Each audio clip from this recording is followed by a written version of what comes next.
Hi everyone, তোমরা সবাই কেমন আছো? আশা করছি ভালোই আছো। তো আজকে আমি আর আমার বান্ধবীরা মিলে গিয়েছিলাম শপিং করতে। তো ওয়েদারটাও বেশ ভালোই ছিল। তো তারপর আমরা রেডি টেডি হয়ে শপিংয়ের উদ্দেশ্যে বেরিয়ে পড়েছিলাম। তো আমি যেখানে থাকি সেখান থেকে মার্কেট বেশ কিছুটা দূরেই। আমাদেরকে হয় অটো, টোটো নাহলে বাসে করে যেতে হয়। তো আমরা ভাবলাম আজকে বাসেই যাওয়া যাক।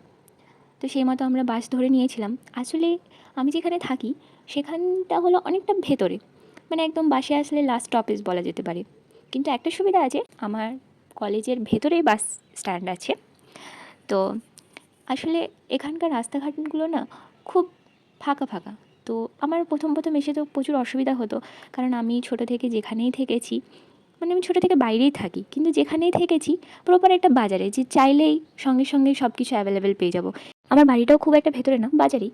কিন্তু আমি এখন যেখানে থাকি সেখান থেকে মার্কেট অনেকটা দূরে, অ্যাভেলেবেল কিছু পাওয়া যায় না। এমনটা না যে একেবারেই পাওয়া যায় না, পাওয়া যায়, কিন্তু ওই যে অ্যাভেলেবেল জিনিসটা থাকে না। আর অনেকটা এক্সপেন্সিভ হয় যেগুলোই পাওয়া যায় সেগুলো। আর এখানকার যাতায়াত ব্যবস্থাটা তো আরও এক্সপেন্সিভ, মানে আমাকে 15 মিনিট 30 মিনিটের রাস্তার জন্যও আমাকে 130 150 200 করে পে করতে হয়, মানে অটোতে গেলে। আর বাসে গেলে এই 30 এরকম নাই, কিন্তু ওই টাইম প্রচুর লেগে যায়। তো এই যে এখনকার মানুষ রিলেশন আর ওয়েদারের কোনো ভরসা নেই, কখন যে চেঞ্জ হয়ে যাবে কোনো ঠিক নেই। এখনই রৌদ্রই হচ্ছিলো, এখনই বৃষ্টি শুরু হয়ে গেছে। কিন্তু কই নেই, জিন্দা রহনে কে লিয়ে ঝেলনা তো পারেগি।